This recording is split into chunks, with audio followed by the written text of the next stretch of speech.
Welcome back, guys. I'm so excited to be here with you again today. We are reading, if you can't remember, from the Jesus Storybook Bible, where every story whispers his name. We've read the first few stories now over the last month, and so I'm excited to dive into the next story.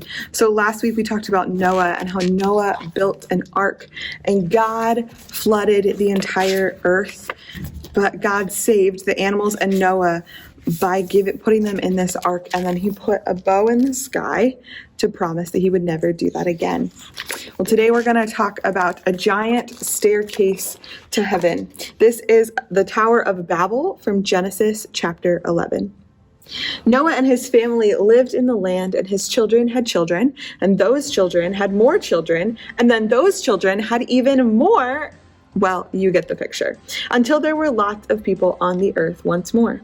Now back then, everyone spoke exactly the same language, so you didn't need to learn Swahili or Japanese or anything, because you could say hello to anyone, and they knew what you meant. One day, everyone was talking, and they came up with an idea. Let's build ourselves a beautiful city to live in. It can be our home, and we'll be safe forever and ever. Then they had another idea. And let's build a really tall tower to reach up to heaven. You see the little things they're bringing to build? You got some bricks, and a ladder, and all of their families. So they're going to build a really big tower to reach up to heaven. The book turns. Yes, we'll say, look up here. Look at us up here, and everyone will look up at us, and we'll look down on them, and then we'll know that we are something. We'll be like God. We'll be famous and safe and happy, and everything will be all right. So they got to work. Brick by brick, the tower grew higher and higher until it soared above the city, touching the sky. They built stairs in the tower to climb to the top. It was like a giant staircase to heaven. Look, they cheered, we're the ones. See what we can do with our very own hands? They were quite pleased with themselves. But God wasn't pleased with them. God could see what they were doing. They were trying to live without him, but God knew that that wouldn't make them happy or safe or anything. If they kept on like this, they would only destroy themselves, and God loved them too much to let that happen. So he stopped their plans. It's a big tower. The little people on it. How is God going to stop their plans? Do you know? One morning, they went to work as usual, but everything was different. Their words were all new and funny. You see, God had given each person a completely different language. Suddenly, no one understood what anyone else was saying. Someone would say, "How do you do?" And the other person thought they were saying, "How ugly are you?" It wasn't funny. You could be saying something nice like, "Such a lovely morning," and get a punch in the nose because they thought you said, "Hush up, you're boring." You couldn't even say pardon to check if you'd heard right, because no one understood that word either. It wasn't easy to work together after that, as you can only imagine.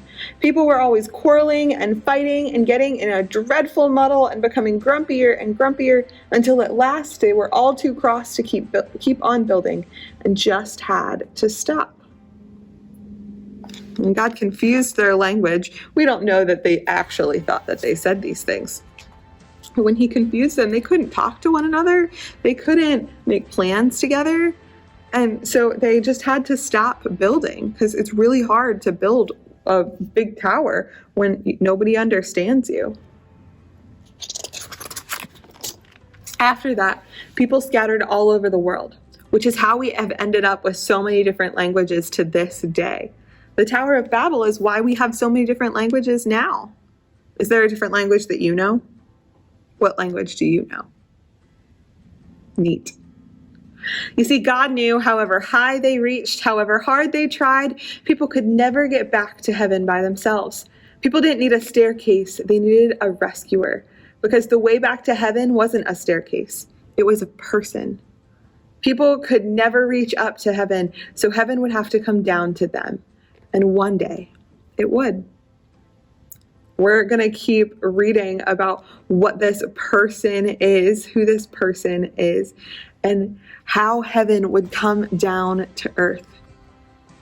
You know, the people of this city, when they built the Tower of Babel, when they didn't have the ability to communicate with one another, they spread all around. And that's why we have so many different languages today. God used a really hard situation to bring good. Well, boys and girls, thank you for joining me today for story time. We are going to continue through the Jesus Storybook Bible as we continue on with story time. Next week, we are going to read a story called Son of Laughter, which I'm super excited about that as well. I'll see you guys next week.